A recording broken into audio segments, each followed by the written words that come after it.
ఆరోగ్యాభిలాషులందరికీ నా హృదయపూర్వక నమస్కారములు. వేసవికాలం బాడీకి కూలింగ్ ఇస్తుందని, తింటుంటే చల్లగా ఉంటుందని, కాస్త వేడి తాపం తగ్గుతుందని పుచ్చకాయ మనం బాగా తింటుంటాం. ఈ సీజన్లో పుచ్చకాయని ఇష్టపడినట్లుగా పిల్లల దగ్గర నుంచి పెద్దల వరకు ఇతర పండ్లు దేన్ని ఇష్టపడరు. అలాంటి పుచ్చకాయ వల్ల బాడీకి కూలింగ్ ఒకటే కాదు, 8 రకాల లాభాలు వచ్చే అవకాశం ఉన్నది. కానీ పుచ్చకాయ తినేవారందరికీ కూడా ఇన్ని లాభాలు పుచ్చకాయలు ఉంటాయని తెలిస్తే ఇంకొంచెం మోతాదు కూడా పెంచి తింటారు.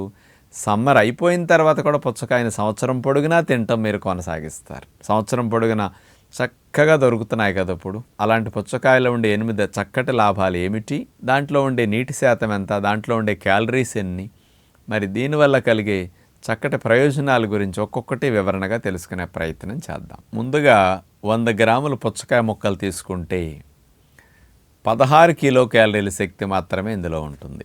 అంటే 16 క్యాలరీస్. ఒక ½ కేజీ పుచ్చకాయ ముక్క మీరు తినేసిన ఒక కప్పు కాఫీకి సమానం, ఒక కప్పు టీకి సమానం. ఆ శక్తి విషయంలో అంత తక్కువ క్యాలరీస్ ఉంటాయి. అంటే ఎంత తిన్నా క్యాలరీ కౌంట్ రాదు. కాబట్టి లో క్యాలరీస్, మినరల్స్, విటమిన్స్ రిచ్గా ఉంటాయి.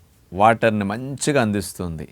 కానీ ఇందులో ఉండే నీటి శాతం 95.3% వాటర్. 95-96% నీటి శాతమే ఉంటుంది. లవణాలతో కూడిన నీరు, రుచితో కూడిన నీరు. మంచినీళ్ళు త్రాగమంటే అమ్మో అనుకుంటాం, టేస్ట్ అంత నచ్చదు ఒక్కొక్కరికి. అదే లవణాల నీరు, టేస్టీ నీరు పుచ్చకాయలో ఉండే నీరు. అలాంటి పుచ్చకాయ మొక్కల్లో ఉండే క్యాలరీస్ ఇవి, నీటి శాతం ఇది. సూక్ష్మ పోషకాలన్నీ ఉంటాయి, మినరల్స్ బాగా ఎక్కువ ఉంటాయి. అందుకని పుచ్చకాయ సహజంగా ఉప్పు వేయకుండా కూడా న్యాచురల్గా మనం తినేయగలుగుతాం. ఎందుకంటే అందులో ఉండే సహజమైన లవణాల యొక్క రుచి అన్నమాట. మరొక్కొక్క లాభాన్ని తీసుకుంటే మొట్టమొదటిది, బాడీకి నీటి శాతం వేసవిలో తగ్గటం వల్ల డీహైడ్రేట్ అవుతూ ఉంటుంది. డీహైడ్రేషన్ నుంచి రక్షించడానికి ఇక ఎన్ని త్రాగినా నీరు దాహం తీరట్లేదు. కాబట్టి పుచ్చకాయను కనుక అట్లా తిన్నా, పుచ్చకాయ జ్యూస్ రూపంలో త్రాగినా బాడీని మంచిగా హైడ్రేట్ చేయటానికి, సెల్స్ డీహైడ్రేషన్ నుంచి రక్షించటానికి చక్కగా ఉపయోగపడే నెంబర్ 1 ఫ్రూట్ అని చెప్పచ్చు. కణాలన్నీ బాగా హైడ్రేట్ అయినాయి అనుకోండి, వడదెబ్బ నుంచి, వేడి నుంచి చక్కగా రక్షించుకోగలుగుతాయి. వాటిని రక్షించుకోవాలంటే అది కావాలి, అది బాగా పుష్కలంగా అందుతున్నది. ఇక రెండవది, లవణాలు ఎక్కువగా ఉంటాయి కాబట్టి ఎలక్ట్రోలైట్స్ ఇన్బ్యాలెన్స్ అవుతూ ఉంటాయి. చెమట ద్వారా మనకి ఎక్కువ బయటకు పోతూ ఉంటాయి కదా లవణాలు. అలాంటి బయటకు పోయిన లవణాలన్నిటినీ మనం పంచదార, ఉప్పు వేసుకుని తిరిగి అందించక్కర్లా. పంచదార, ఉప్పు 2 వైట్ పాయిజన్స్. చాలామంది ఈ 2 ఎక్కువ వాడతారు లవణాల కోసం. అలా వాడారా ఇమ్యూనిటీ డౌన్ అయిపోతుంది, లేనిపోని ఇన్ఫ్లమేషన్స్ శరీరంలో ఇంకా పెరుగుతాయి వేసవిలో. అందుకని అట్లా వాడకండి. పుచ్చకాయ వాడారనుకోండి, మన రక్తంలో ఏవైతే లాస్ అయిన లవణాలు ఉంటాయో లవణాలన్నింటినీ బ్యాలెన్స్ చేసేస్తుంది. దీనివల్ల ఏమవుతుంది, మీకు ఈ లవణాలు బ్యాలెన్స్ అవ్వటం వల్ల pH కరెక్ట్గా రెగ్యులేట్ అవుతుంది. ఎసిడిక్ pH రాకుండా లోపల బ్లడ్లో ఆల్కలిన్ pH ఉండేటట్టు, ఎముకల నుండి లవణాలు అంటే కాల్షియం లాంటివి, ఇట్లాంటి సాల్ట్స్ లాంటివి ఎక్కువ రాకుండా ఇది బాడీని రెగ్యులేట్ చేయడానికి, మెయింటైన్ చేయడానికి బాగా ఉపయోగపడుతుంది. ఇక మూడవ లాభం తీసుకుంటే, ఈ పుచ్చకాయలో L-సిట్రులిన్ అనే కెమికల్ కాంపౌండ్ ఉంటుంది. ఇది లోపలికెళ్ళి డైజెషన్ అయిన తర్వాత నైట్రిక్ ఆక్సైడ్గా మారుతుంది. ఈ నైట్రిక్ ఆక్సైడ్ అనేది రక్తనాళాలని వ్యాకోచించేటట్టు చేయడానికి, రక్తనాళాలు స్మూత్గా ఉండేటట్టు చేయడానికి, అంటే బీపీ రాకుండా రక్షించడానికి ఈ నైట్రిక్ ఆక్సైడ్ ఉపయోగపడుతుంది. అంటే నైట్రిక్ ఆక్సైడ్ లోపల పెరిగేటట్టు L-సిట్రులిన్, ఈ సిట్రులిన్ అంతా నైట్రిక్ ఆక్సైడ్గా కన్వర్ట్ అవుతుంది అన్నమాట. అందుకని పుచ్చకాయలో L-సిట్రులిన్ అనేది ఎక్కువ ఉంటుంది. అందుకని బీపీ ఉన్న వాళ్ళకి పుచ్చకాయ చాలా మంచిది. రక్తనాళాలు, రక్త సరఫరా సంబంధమైన సమస్యలు ఉన్న వారికి పుచ్చకాయ చాలా మంచిది. ఇక నాలుగవది, గుండెకు చాలా లాభం. ఇందులో లైకోపిన్ అని ఉంటుంది, టమోటాల్లో ఉంటుంది కదా లైకోపిన్, అది పుచ్చకాయలో కూడా బాగా ఉంటుంది. ఈ లైకోపిన్ అనేది కార్డియోవాస్కులర్ ప్రొటెక్టర్ అంటారు దీన్ని.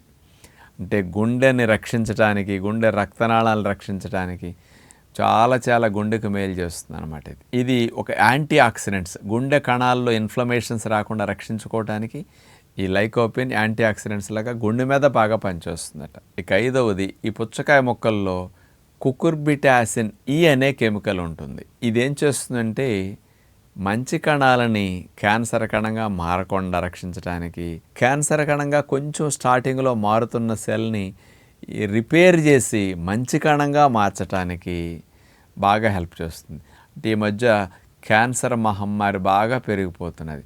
ప్రతి 6 స్త్రీలలో ఒక స్త్రీకి క్యాన్సర్ అనేది కనపడుతున్నది అటు ఇప్పుడు చూస్తే, అంత తీవ్రంగా పెరుగుతున్నది. రొమ్ము క్యాన్సర్ అయితే ప్రతి 8 మందిలో ఒకరికి రొమ్ము క్యాన్సర్ తెలుగువారికి కనపడుతున్నది. అలాంటి క్యాన్సర్ రాకుండా కణాలను రక్షించుకోవడానికి ఇది బాగా ఉపయోగపడుతుంది. ఇక 6వది, ఇందులో ఉండే లైకోపిన్ మగవారిలో ఉండే ప్రోస్టేట్ గ్రంథిని రక్షించడానికి, ప్రోస్టేట్ ఎన్లార్జ్మెంట్ కొంచెం ఉన్న ఆ కణాలు మళ్ళీ క్యాన్సర్గా మారకుండా రక్షించడానికి లైకోపిన్ ప్రోస్టేట్ మీద కూడా బాగా పనిచేస్తుందట. ఇక 7వది, చర్మానికి చాలా మేలు చేస్తుంది. సమ్మర్లో ఎండ యొక్క వేడికి స్కిన్ బాగా మాడిపోతూ ఉంటుంది కదా, స్కిన్ లోపల ఉండే కొలాజన్ ఫార్మేషన్కి విటమిన్ సి పుచ్చకాయలు ఎక్కువ ఉంటుంది. ఈ విటమిన్ సి మరి కొలాజన్ ప్రొడక్షన్కి స్కిన్ ప్రొటెక్టర్ లాగా సమ్మర్ కూలింగ్ ఎఫెక్ట్ చర్మానికి ఇవ్వటానికి ఇది ఎక్కువ హెల్ప్ చేస్తుందట. ఇక మెయిన్గా రక్తాన్ని ఆమ్లత్వం నుంచి కాపాడుతూ హెల్దీగా బ్లడ్ పీహెచ్ని మెయింటైన్ చేయడానికి సమ్మర్లో బాగా ఉపయోగపడుతుంది. మనకి కూల్ డ్రింక్స్, ఐస్ క్రీమ్స్, పంచదార ఇట్లాంటి ఎక్కువ వాడతాం కదా, ఇవన్నీ ఆమ్లత్వాన్ని పెంచుతాయి. అలాంటి ఆమ్ల స్వభావాన్ని న్యూట్రలైజ్ చేయడానికి పుచ్చకాయ బాగా హెల్ప్ చేస్తుంది. అందుకని వాటన్నిటిని న్యూట్రలైజ్ చేసి బ్లడ్ని క్షారత్వంలో, ఆల్కలైనిటీలో ఉంచడానికి ఇది బాగా సపోర్ట్ చేస్తుంది. ఇలాంటి 7-8 లాభాలు పుచ్చకాయ తినడం ద్వారా మీకు చలవ చేయటంతో పాటు ఇన్ని లాభాలు ఇండైరెక్ట్గా మీకు వచ్చే అవకాశం ఉంటుంది.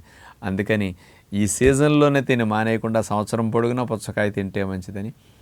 మామూలుగా మనకి అధిక బరువు ఉన్న వారి దగ్గర నుంచి ఏ జబ్బులున్నా ఏ జబ్బు లేకపోయినా ఎవరైనా తినగలిగే పుచ్చకాయ. అంటే డయాబెటీస్ ఉన్నవారు కూడా మరి చాలామంది భయపడుతుంటారు కదా, మనకు పుచ్చకాయ 1/4 కేజీ ముక్కలు అట్లా తిన్నా ఇబ్బంది ఉండదు. అందుకని స్పీడ్గా డైజెషన్ అయ్యి స్పీడ్గా వెళ్ళిపోతుంది. కానీ ఇందులో హై గ్లైసెమిక్ కండిషన్ ఉన్నప్పటికీ మనకి చక్కెర పెంచే ప్రభావం చాలా తక్కువ ఉంటుంది. అందుకని అందరూ కూడా తింటే మంచిదని, పిల్లలకు కూడా పుచ్చకాయ జ్యూసుల రూపంలో కూడా సమ్మర్లు ఇస్తే మంచిదని, ఐస్ వేయకుండా, పంచదార వేయకుండా పుచ్చకాయ ముక్కల్ని, పుచ్చకాయ జ్యూస్ని ఇట్లా వాడుకుంటే, ఇతర ఫ్రూట్ జ్యూస్ కాంబినేషన్లో కూడా పుచ్చకాయని మీరు పైనాపిల్ పుచ్చకాయ కాంబినేషన్లో అట్లా ఎందులైనా కూడా ఉపయోగించుకుంటే బాగుంటుందని విజ్ఞప్తి చేస్తూ నమస్కారం.